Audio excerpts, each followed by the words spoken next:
Vamos lá então, meus amiguinhos, um baita jogo, Inter e Corinthians 2-2, um primeiro tempo muito forte, muito bem jogado pelo Inter, que foi superior e mereceu a vitória parcial.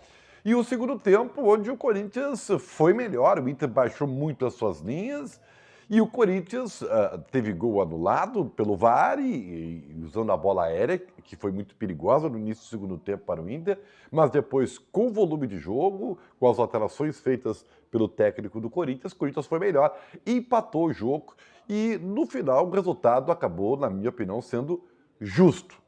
Um tempo para cada equipe e o empate 2-2, que, de uma certa maneira, frustra o torcedor do Inter, porque, de novo, dentro de casa, o Inter não consegue vencer. Já havia empatado com o Avaí, aí saiu para empatar com o Juventude e volta para casa, num jogo evidentemente diferente, porque é um jogo grande, duas grandes equipes, o Corinthians está no topo da tabela, o Internacional pareceu que ia fazer uma grande vitória. Mas no segundo tempo, o Corinthians equilibrou, foi melhor, e o 2-2, para o que se viu dentro de campo, na minha opinião, acabou sendo um resultado justo. Tem uma polêmica muito grande que se estabeleceu no final do jogo, no lance entre Edenilson e o lateral direito português, Rafael Ramos. E eu saliento o português porque a alegação do Edenilson, que acusa o jogador do Corinthians de chamá-lo de macaco, e isso é racismo, e isso é crime, tem na fala do português, e isso aí foi dividido, é uma situação que vai ainda ser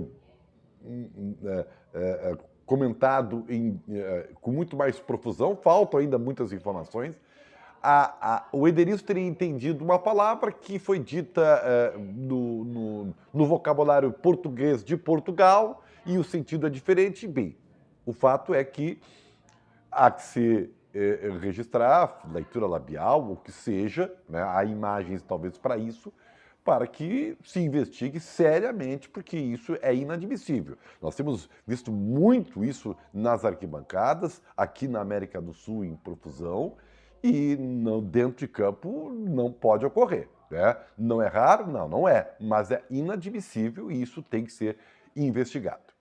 Voltando para o campo de jogo, eu acho que o Internacional, com o Alan Patrick, ainda carente de uma melhor forma física, mas eu acho que fez uma partida razoável, participou dos 2 gols do Inter. Wanderson muito bem no primeiro tempo.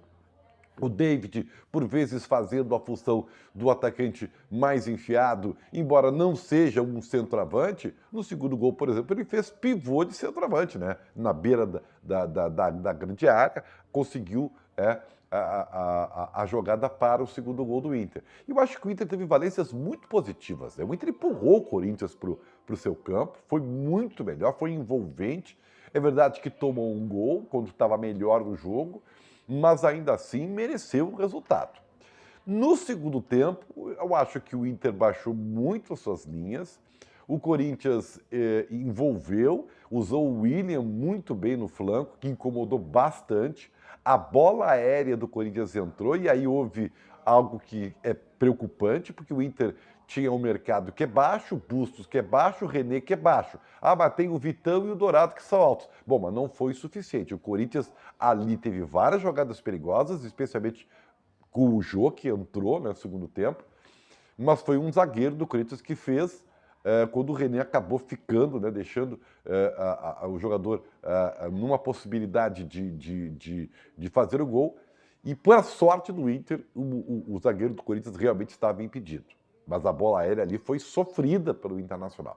Mas ainda assim o Corinthians estava melhor, estava envolvente e logo em seguida fez um gol de empate, um passe muito bonito do Mantua para o jogador do Corinthians fazer o gol. E aí o jogo meio que se equilibrou, porque o Corinthians também voltou para trás, o Vitor Pereira mudou o time, botou 3 zagueiros, o Mano Menezes fez várias alterações no time, o Alan Patrick acho que saiu cansado.